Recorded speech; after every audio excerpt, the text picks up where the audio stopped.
ரொம்ப நாளாக ஆச்சு சப்பாத்தி செஞ்சு. ஸோ சப்பாத்தி ஒயிட் குருமாவும் செய்யலான்னு பிளான் பண்ணியிருந்தேன். மாவு போய் தேடி பார்த்தா மாவு இல்லை. சரி மைதாலே சப்பாத்தி சுட்டுக்கலான்னு மைதா மாவு பண்ணிட்டேன் ஃப்ரெண்ட்ஸ். மைதாங்கிறனால ரொம்ப நேரம் நம்ம நீட் பண்ணணும் மாவை. ஸோ அதை மட்டும் பண்ணிவிடுங்க. எதை செஞ்சாலும் இந்த ஸ்லாபில் அழுக்காயிடுது. அதனால் அதை வேறு க்ளீன் பண்ணிவிட்டு காலிஃப்ளவரை கட் பண்ணேன். ஒயிட் குருமாங்கிறனால காலிஃப்ளவரும் பொட்டேட்டோவும் போடலாம், ஒயிட் கலர்லேயே இருக்கட்டும்னு யோசித்து தான் நான் இந்த காய் ரெண்டு செலக்ட் பண்ணேன். மசாலா எப்பயுமே நம்ம அரைச்சி தான் குருமாக்கு போடுவோம். இதில் என்னென்னா நான் தேங்காய் போடுற விஷயத்தையே மறந்துட்டேன். அப்புறம் ஒரு அரைச்சதுக்கப்புறம் தான் என்னடா மசாலா கம்மியாக இருக்கேன்னு யோசித்து தேங்காவை ஆட் பண்ணேன். ஸோ நீங்கள் மறந்துடாமல் தேங்காவை ஃபஸ்ட்டே போட்டு அரைச்சிருங்க. கசகசா யூஸ் பண்ணுறதுனால தண்ணி மட்டும் கொஞ்சம் கொஞ்சமாக ஊற்றி அரைங்க.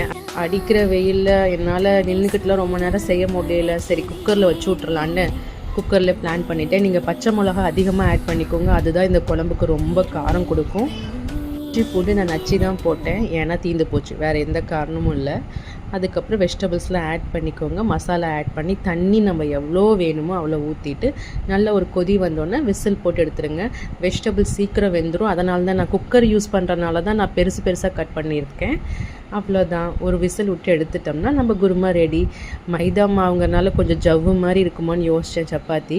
இல்லை ஆனால் சீரியஸ்லி நல்லாவே வந்துச்சு. நல்லா நிறையா நேரம் பிசைஞ்சனால ஒரு விசில் வந்ததுக்கப்புறம் அடுப்பு ஆஃப் பண்ணிவிடுங்க. அப்புறம் ஃபைனலாக நீங்கள் ஃப்ரெஷ் க்ரீம் ஒரு 2 ஸ்பூன் ஆட் பண்ணி பாருங்கள். சத்தியமாக கடை குருமா மாதிரியே இருக்கும். இதுதான் என்னோடய சீக்ரெட் இன்க்ரீடியன்ட். நீங்கள் மறக்காமல் இந்த மாதிரி ட்ரை பண்ணி பாருங்கள். ஒயிட் குருமாவோட ஒயிட் சப்பாத்தி செம்ம டேஸ்ட்டாக. பாய். மறக்காமல் சப்ஸ்கிரைப் பண்ணிவிடுங்க.